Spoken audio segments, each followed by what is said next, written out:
Hi guys, this is Matthew from Warrior Pilgrim, and I thought I might start introducing some more warrior aspects to my videos. For that, I need to actually introduce you to some equipment that I'll be using as standing weapons, because whilst I do have a small forge, I don't always have the chance to get there, that's way over in Lauderdale. Whereas here, I've only got a garage and a few tools that I use for basic weapons practice. We'll start off with the smallest one, but was actually my first weapon, my first true weapon. This is a Celtic anthropomorphic dagger. Now, according to Todd Cutler from Todd's Workshop, this is actually almost a bite-sization of what a dagger should have been, as the handle is way too big. Yes, it feels comfortable in my hand, it feels like where it should be, but it's not the right size. The handle needs to be a bit smaller, and most of the weight needs to be in the blade. As a result, as you can see, the weight is really in the handle. There's not really much in the blade at all. This means that they either choke up on it to control it a lot, or if you want to have any power in it, have it way back here, and then it's a bit unwieldy, at least to me. And also, when holding in the sheath, it tended to tip sideways, which is why a little bit of wrapping down there, that's lead. So now, if I hang it from my belt, it at least hangs relatively straight, because much of the weight is at least below where the buckle is, but it's a very delicate balance, as you can see. This can demonstrate several things, particularly about how we address things in discussions, things in arguments, and also how we interpret different aspects of combat, and thus different aspects of arguments and biblical text. Very important. I'm sure many of you have seen this already. This is my first sword. I've named it Skyldrin. This is actually a sharp weapon. It really is. I made the scabbard out of cardboard and craft foam, and because it's so big, it's not exactly comfortable to wear it on the hip. They might do more like this, and so it'll be very difficult to draw. So this is definitely a great sword. I'll be wearing it over my shoulder, like so.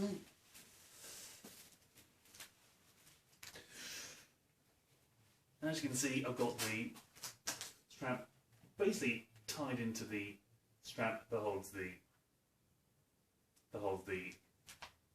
sword in the scabbard. That way, when I draw it like this, I can easily lose the strap, draw the sword in one, and hey presto, I'm ready for a fight. But not only is this very big and very heavy to wield, and thus I don't have a lot of ability to practice it, it's also sharp and dangerous. And since I have a nephew, a niece, and a dog occasionally visiting, I need to be aware of that. So I can't practice this as much as I want to. It can give me some useful tips, and certainly in how to carry a weapon like this and how to use it, but ultimately, this isn't a safe practice tool. It's a sharp. So I use other things. Let's put this over here, hopefully it doesn't fall over. There. What I use instead is this, a hockey stick. I found it when I was doing charity work, and, well, it just works pretty well. Certainly, I use it primarily as a ramrod to make sure stuff got in the back of the van. There's also a joke that I'd use it to fend off any other charity people trying to take my bags. But it's got a fairly decent balance, round about there. Which feels, if I imagine this being a long sword, it feels not only similar in weight and control to a longsword, but the handle also suggests it's more like a katana. So that gives me a fair bit of versatility. Up here, I might be wielding a katana through the Japanese forms. Whereas if I hold it down here, I'm far more in the balanced realm of longsword. And because of its curved nature like this, it can also be used as a demonstration of potential weapons. I shall cover that further when I get the chance. But for what it is actually a very useful training weapon, which I can use in the house and I can use outside without risking harm to my nephew, my niece or my dog. Always useful when considering training tools. But what if I wanted to test something with a bit more of an edge and don't want to bring the sword out? Well, that's where I would use this. My short axe. It's called Hoth, and this is something I made. I didn't make the blade, I made the handle for it. Probably could have done a bit better of a job, to be honest. But I've used it in woodcraft. It can be used as a throwing axe, though I've yet to have the chance to test it out properly. And it's very good at demonstrating the properties of both long axes and small axes in combat, whilst also being a working tool. Still pretty sharp as well, so I do need to be careful. I can't use it in shield-to-shield demonstrations, so I might try digging out something to use as an axe simulator. I've also got a bigger axe somewhere, but clearly it's buried behind all the stuff we've got in the garage, so I can't demonstrate that to its fullest potential. Besides, it's pretty big, pretty heavy, and again, it's a sharp. Sharps need to be handled with care.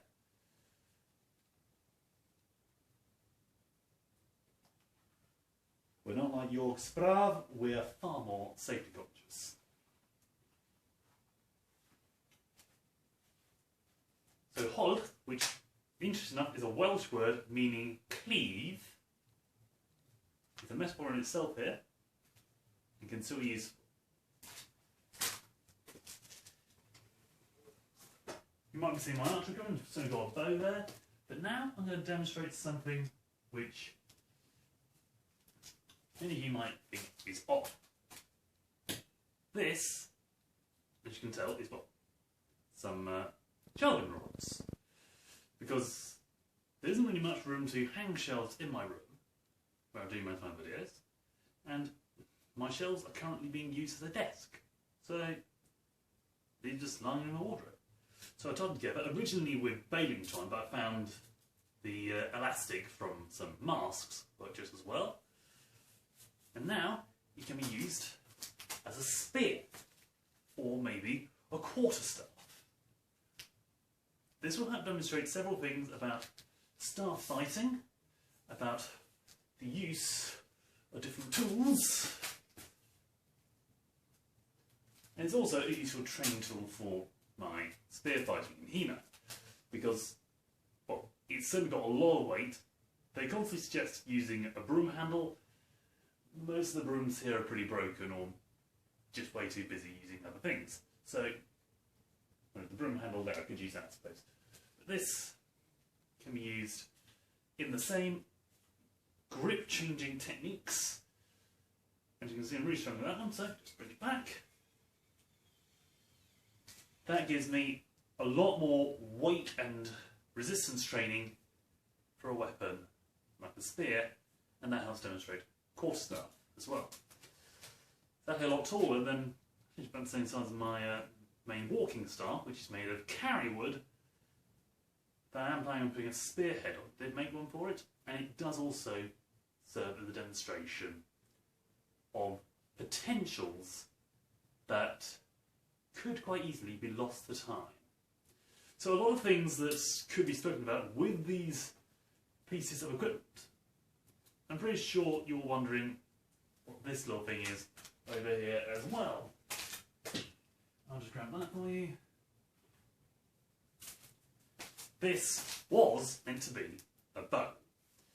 I did plan on making it like a horse bow, but as you can tell, it wasn't working too well, and thus it became more of a relic, a demonstration of things that could potentially go wrong. I did try drawing it as a decent bow, but as some of you might be able to see, it's canted off to the side. The limbs kept collapsing and the handles were collapsing as well. So I decided, you know what, leave that out, make it into something else. I thought, why not a type of short fighting staff? Because the grips can be changed into different angles and that might give me different leverages. A potential there. Also, in demonstrations of distances and weapon types, it can be a decent analogue for a shield. It's about the right size for a tower shield. Something about yay high. If I hold it like so, it will go between my neck and about my knees, and that will act as a sort of Viking shield. If I hold it like so, it's more like a kite shield. And if I have another weapon, and I look my gladius in the house, there's another weapon I have, that's a blunt, but still it's got a dangerous point on it. That shows different uses of weapons and different ways of demonstrating them. So,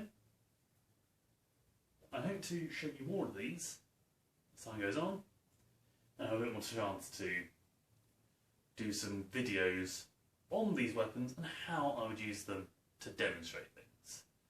It's more complicated, but using physical representations is much easier than having to use abstract things that are harder to explain. These sort of things will be like